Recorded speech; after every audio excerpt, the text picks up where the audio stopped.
ആദ്യത്തെ കിളിക്കൂട് സീരിയലിലേക്ക് എല്ലാവർക്കും സ്വാഗതം. ഈ ചാനൽ ഇഷ്ടപ്പെട്ടാൽ ലൈക്ക് ചെയ്യുക, സബ്സ്ക്രൈബ് ചെയ്യുക. നിധി എല്ലാവരിടത്തും പറഞ്ഞുകൊണ്ട് നിൽക്കുക, എന്തായാലും ഇനി സുധീഷുമായിട്ടുള്ള ബന്ധം തുടർന്നു പോകാൻ താല്പര്യമില്ല, ഡൈവേഴ്സ് തന്നെയാണ് ഞാൻ എടുത്ത തീരുമാനം.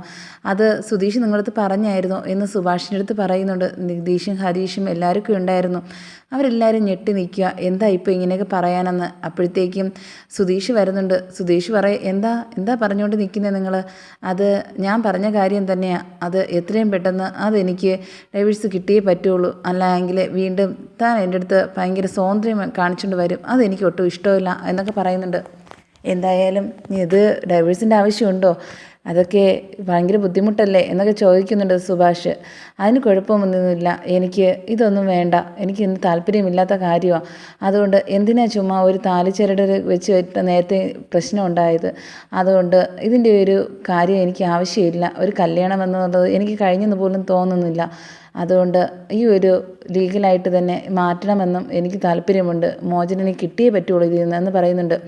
ഇത് കേട്ടത് നിധിയുടെ ഈ ഒരു സംഭാഷണത്തിൽ മനസ്സിലായെന്ന് വെച്ചാൽ ഭാസ്കറിന് എന്തായാലും ഈ വീട് വിട്ട് പോകാൻ വേണ്ടി താല്പര്യമില്ല എങ്കിലും വെറുതെ നിൽക്കണമെങ്കിലും എന്തെങ്കിലും കാര്യം വെച്ച് വഴക്കുണ്ടാക്കണമെങ്കിലും അത് സുധീഷ് തന്നെ ഉണ്ടാക്കിയതെന്ന് മനസ്സിലാവുകയും ചെയ്യുന്നുണ്ട്.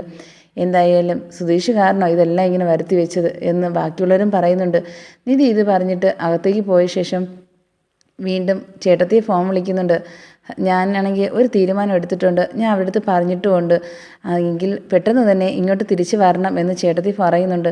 എന്തായാലും ഞാൻ അങ്ങോട്ടേക്കില്ല, എന്നെ ഓരോന്ന് പറഞ്ഞ് വീണ്ടും എന്നെ ഇതിൽ നിന്ന് പിന്തിരിപ്പിക്കരുത് എന്ന് പറയുന്നുണ്ട്. എന്തായാലും നിൻ്റെ അവിടുത്തെ അവസ്ഥ കണ്ടിട്ടാണ് ഞാൻ ഇങ്ങനെയൊക്കെ പറയുന്നത്. എനിക്ക് വിഷമമുള്ള കാര്യം തന്നെയാണ്. നീ ആണെങ്കിൽ ഇവിടെ വരാത്തത് കൊണ്ട് എന്തായാലും ഇവിടെ എങ്ങനെയെങ്കിലും ഡൈവേഴ്സ് കിട്ടിയിട്ട് ഇങ്ങോട്ട് തിരിച്ച് തന്നെ നീ വീട്ടിലോട്ട് വരണമെന്ന് പറയുന്നുണ്ട്. ഇത് കേട്ടിട്ട് നിധി പറയുക, ഇനി ആ സൂര്യയെ വിളിച്ചിട്ട് വീണ്ടും എന്നെ അവൻ്റെ കല്യാണം കഴിപ്പിച്ച് വിടാൻ വേണ്ടിയാണോ? അതൊരിക്കലും നടക്കില്ല. അത് ഞാനാണ് തീരുമാനിക്കുന്നത്. എനിക്കിപ്പോൾ ഒരു കല്യാണത്തെക്കുറിച്ച് ആലോചിക്കുന്നതേ ഇല്ല. ഇനിയിപ്പോൾ ഞാൻ ജോലിയെ കുറിച്ചാണ് എനിക്ക് ശ്രദ്ധ മൊത്തം എന്ന് പറയുന്നുണ്ട്. ഇത് കേട്ടുകൊണ്ട് സുധീഷ് വരുന്നുണ്ട്. എന്താ ഫോൺ വിളിച്ച് എല്ലായിടത്തും പറഞ്ഞോ ഇതിൻ്റെ കാര്യം? എന്തായാലും ഇനി അവരിനി അടിക്കാൻ വേണ്ടി ആളെയും കൊണ്ട് വരുമോ എൻ്റെ കുടുംബത്തെ ഇല്ലാതാക്കാനെന്ന് പറയുന്നുണ്ട്. അതിനെ ഞാൻ ആരെയും ഗുണ്ടകളെ വരുത്തി ആരെ അടിക്കാനൊന്നും ഞാൻ ഉദ്ദേശിക്കുന്നില്ല.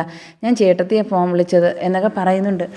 എന്നാൽ ഇത് ഭാസ്കറിൻ്റെ അടുത്ത് പറയുന്നുണ്ട്, എന്തായാലും നിങ്ങളുടെ ഈ ഒരു ദുശീലം, ഈ പുകവലിയൊക്കെ നിർത്തണം കേട്ടോ. എനിക്കത് ഇഷ്ടമില്ല. അത് മോള് പറഞ്ഞല്ലോ, അതിലേ ഞാൻ ദൂരെ കൊണ്ടുവച്ച് വലിക്കുന്നേ.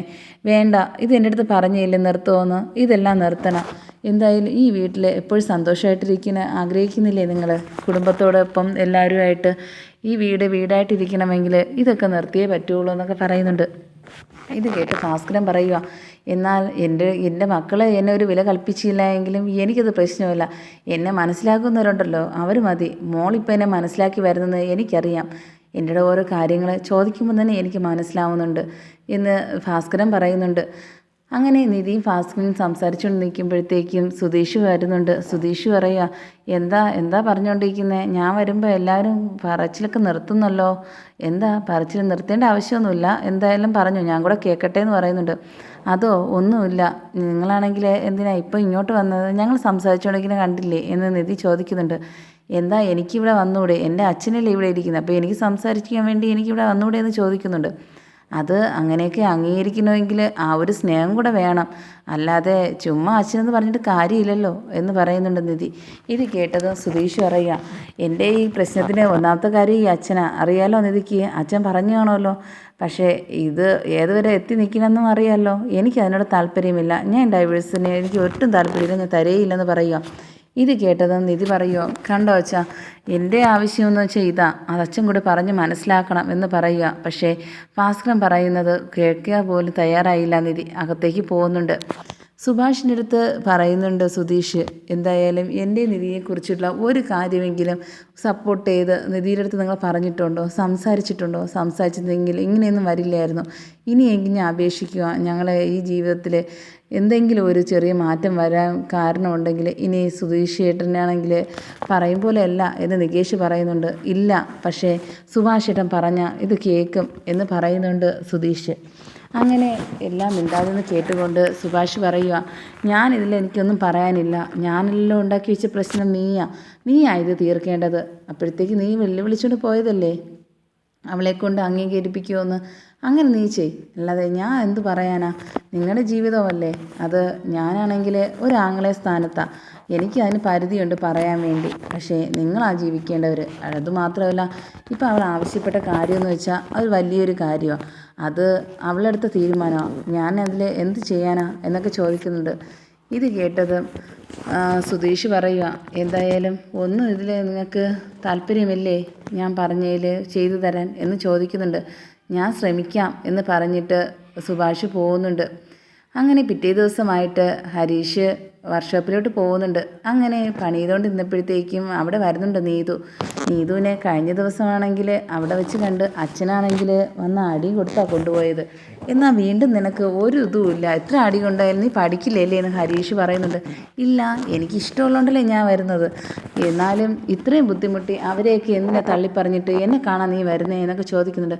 അതെനിക്ക് ഇഷ്ടമുള്ളതുകൊണ്ടല്ലേ, അതുകൊണ്ടല്ലേ ഞാൻ വരുന്നേ, അതുകൊണ്ട് ഇനിയൊന്നും പറയേണ്ട കാര്യമില്ല എന്നൊക്കെ പറഞ്ഞുകൊണ്ടിരിക്കുമ്പോഴത്തേക്കും അവിടെ കൂടെ നീതുവിൻ്റെ സഹോദരൻ നോക്കിക്കൊണ്ട് നിൽക്കുക. എന്നിട്ട് നോക്കിക്കൊണ്ട് നിന്നിട്ട് വീട്ടിലേക്ക് പോകുന്നുണ്ട്.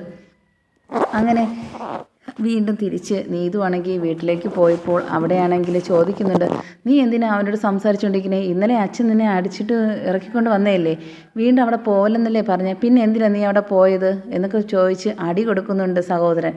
ഇത് കേട്ടത് അമ്മയും അച്ഛനും ഞെട്ടി നിൽക്കുക. എന്നിട്ട് പറയുന്നുണ്ട്, എന്തായാലും നീ ഇനി അവിടെ പോകുന്നത് ഞാൻ കാണരുത്, അവൻ്റെ അടുത്ത് മിണ്ടുന്നതും എന്ന് പറയുന്നത് കേട്ടിട്ട് നീതു പറയുന്നുണ്ട്, എന്തായാലും എന്നെ ഞാൻ കുറേ ദിവസം ബേക്കിൽ നടന്നിട്ടാണ് എൻ്റെ അടുത്ത് ഇഷ്ടമെന്ന് പറഞ്ഞത്. ഇപ്പോഴത്തേക്ക് എൻ്റെ തിരിച്ച് ഇഷ്ടമെന്ന് പറഞ്ഞു. അതുകൊണ്ട് ഞാനിത് ഈ ഇഷ്ടം ഇല്ലാതായി കളയില്ല. എനിക്കും ഇഷ്ടമുണ്ട്, അയാൾക്കും ഇഷ്ടമുണ്ട്. അതുകൊണ്ട് എൻ്റെ മേലിൽ ഇനി ഈ വക അടിയും പിന്നെ അതുപോലെ തന്നെ എന്നെ ഉപദേശിക്കാനൊന്നും വരണ്ട. ഞങ്ങൾക്ക് ഇഷ്ടത്തില്ല. ഞാൻ കല്യാണം നടത്തി തരാൻ പറ്റുമെങ്കിൽ നിങ്ങൾ നടത്തി തരണം, അല്ലാതെ ചുമ്മാ ഇതിൻ്റെ പേരിൽ എനിക്ക് അടി കൊള്ളാനൊന്നും എനിക്ക് പറ്റില്ല എന്നൊക്കെ പറയുന്നു. ഇത് പറഞ്ഞത് ഉടനെ തന്നെ വീണ്ടും അടി കൊടുക്കുന്നുണ്ട്. ഇത് കേട്ടിട്ട് അച്ഛൻ പറയുമോ, എന്ത് പറയാനാ, ഒന്നും പറഞ്ഞാൽ കേൾക്കില്ല. അതോ ഏത് കുടുംബത്തിലേക്കാണ്, ആണുങ്ങൾ മാത്രമുള്ള വീട്ടിലേക്കാണ് ഇവളിപ്പം പോവാന്ന് പറയുന്നത്. എന്തായാലും ആരെ കണ്ടിട്ടാ എനിക്കൊന്നും മനസ്സിലാവില്ല എന്നൊക്കെ അച്ഛൻ പറയുന്നുണ്ട്. അപ്പോഴേക്കും സഹോദരൻ പറയുന്നുണ്ട്, ഇപ്പോൾ ഒരാൾ വന്ന് കയറി ആ കൊച്ചു തന്നെയാണ് ഇപ്പോഴും അവിടെ നിന്ന് പോകാൻ വേണ്ടി നിൽക്കുക. അതിൻ്റെ ഇടയ്ക്ക് വീണ്ടും എവൾ ആ വീട്ടിൽ തന്നെ കയറാൻ പോവാന്ന് എനിക്കൊന്നും മനസ്സിലാവുന്നില്ല എന്നൊക്കെ പറഞ്ഞ് അവർ തമ്മിൽ പറയുക. ഇത് കേട്ടിട്ട് നീതു പറയുന്നുണ്ട്, എന്തായാലും കല്യാണം കഴിച്ചുകൊണ്ട് പോകില്ല എന്ന് പറഞ്ഞ് വീട്ടിൽ ഒരു പെൺകുട്ടി വന്നില്ലേ, ഇനി അടുത്ത് ഞാനായിരിക്കും. അതുകൊണ്ട് നിങ്ങൾ ആരും ഇതിൻ്റെ ഇടപെടേണ്ട കാര്യമില്ല എന്നൊക്കെ പറഞ്ഞിട്ട് അകത്തേക്ക് പോകുന്നുണ്ട്. അപ്പോഴത്തേക്കും അനിയൻ പറയുന്നുണ്ട്, കണ്ടില്ലേ അവളെ ഇത്രത്തോളം സ്വാതന്ത്ര്യം കൊടുത്തിട്ടാണ് ഇങ്ങനെയൊക്കെ പറയാൻ്റെ ഒരു ഇത് ആയത്. ഇനി അവളെ വീട്ടിൽ നിന്ന് പുറത്തിറക്കരുത്, പൂട്ടിയിടണം എന്നൊക്കെ പറയുന്നുണ്ട്. ഇത് കേട്ട് അച്ഛൻ പറയുക, അത് തന്നെ വേണ്ടത്, നോക്കട്ടെ, ഞാൻ അവളോട് സംസാരിച്ച് നോക്കട്ടെ എന്ന് അവളെ അമ്മയും പറയുന്നുണ്ട്. അങ്ങനെ ഹരീഷിൻ്റെ അടുത്ത് വന്ന് പറയുന്നുണ്ട്, എന്തായാലും നീ ഇനി അവളുടെ അടുത്ത് മിണ്ടയോ അതുപോലെ തന്നെ അവളെ സംസാരിക്കാൻ അങ്ങോട്ട് പോവുകയോ ഫോൺ വിളിക്കുകയോ ചെയ്തതെന്ന് വന്ന് പറയുന്നുണ്ട്. അതിന് ഞാൻ നിങ്ങളെ മോളെ വിളിക്കുകയോ ഞാൻ വിളിച്ചു വരുത്തിയൊന്നുമല്ല ചെയ്യുന്നേ, അവൾ വരുന്നതാ, അവളുടെ അടുത്ത് പറഞ്ഞ് മനസ്സിലാക്ക് എന്ന് പറയുക ഹരീഷ്. ഇത് കേട്ടത് നീതുവിൻ്റെ അച്ഛൻ വന്ന് പറയുന്നുണ്ട്, കണ്ടോ അവൻ പറഞ്ഞത് കണ്ടോ, അവനല്ല ഇവളാ പോകുന്നതെന്ന്. എന്തായാലും ആരാ ഇപ്പോൾ പ്രശ്നക്കാരി, എൻ്റെ മോള് തന്നെയാണ്. അതുകൊണ്ട് എനിക്ക് ആരുടെ അടുത്തൊന്നും പറയാൻ പറ്റാത്ത അവസ്ഥയിലാണ്. എന്ത് ചെയ്യാനാ, ഇവളെ ഇനി പൂട്ടി തന്നെ ഇടാം നമുക്ക് വീട്ടിൽ എന്ന് വന്നിരുന്ന് പറയുകയും ചെയ്യുന്നു നീതുവിൻ്റെ അച്ഛൻ. അങ്ങനെ ഇതാണെങ്കിൽ സുഭാഷ് അറിയുന്നുണ്ട്, നിൻ്റെ അവിടെ വർക്ക്ഷോപ്പിൽ ഇന്ന് എന്താ പ്രശ്നം നടന്നത്, ഞാൻ ഇന്നലെ അറിഞ്ഞു, ഇന്നും അറിഞ്ഞു, എന്താ കാര്യം, നിൻ്റെ അടുത്ത് ചോദിക്കാത്തതാ. അത് നീതു അവിടെ വന്നിരുന്നായിരുന്നു. ഏത് നീതു? ഞാൻ പറഞ്ഞിട്ടില്ലേ എന്നെ ഇഷ്ടമെന്ന് പറഞ്ഞ് ബാക്കിൽ നടക്കുന്ന നീതു വന്നിട്ട് എൻ്റെ അടുത്ത് പറഞ്ഞായിരുന്നു. കുറേ നേരം വന്ന് സംസാരിച്ച് ഇരിക്കാറുണ്ട്, പക്ഷേ വലിയ ഞാൻ കാര്യമാക്കാറില്ല. എന്തോ എന്നങ്ങ് ചോദിക്കുന്നുണ്ട് നികേഷ്.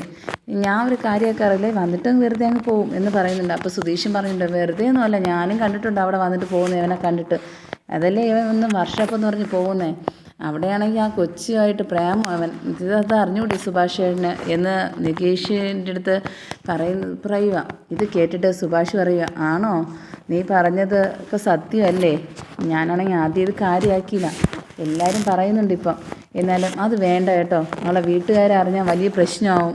അതുമാത്രമല്ല ഇപ്പോൾ അവൾക്ക് വീട്ടിൽ കൊണ്ടിട്ട് കുറേ അടി കൊടുത്തെന്നാണ് ഞാൻ അറിഞ്ഞത്. നിൻ്റെ പേരും പറഞ്ഞ് ഒരാളും പ്രശ്നം ഉണ്ടാക്കാൻ പാടില്ല എന്ന് സുഭാഷ് പറയുന്നുണ്ട്. എന്തായാലും സുധീഷ് പറയുക, ഒരു പ്രശ്നം തീരുന്നില്ല, അതിൻ്റെ ഇടയ്ക്ക് ഇനി അടുത്തതൂടെ വരിക, എന്ത് ചെയ്യാനോ. അപ്പോഴത്തേക്കും ഹരീഷ് പറയുന്നുണ്ട്, നിങ്ങളെ കാര്യം നോക്കിയാൽ മതി, എൻ്റെ കാര്യം നോക്കണ്ട, ആദ്യം നിങ്ങളെ കാര്യം നേരെയാക്കാൻ നോക്ക് എന്ന് പറയുന്നുണ്ട് സുധീഷിൻ്റെ അടുത്ത്. ഇത് കേട്ടത് സുധീഷ് പറയുക, എന്താ അഹങ്കാരം, ഒന്നിനും ഒരു കുറവും ഇല്ലാത്തതുപോലെയല്ലേ സംസാരം. അവൻ വർക്ക്ഷോപ്പിൽ പോകണമെങ്കിലും അവനാണെങ്കിൽ അവിടെ എന്തൊക്കെ പറയുന്നു കേൾക്കുന്നതെന്ന് അവൻ്റെ ഫ്രണ്ട്സിൻ്റെ ചോദിച്ചാൽ അറിയാം. ഇവിടെയാണെങ്കിൽ വീട്ടിലാണെങ്കിൽ മിണ്ടാതിരിക്കും എന്നൊക്കെ പറയുന്നുണ്ട്.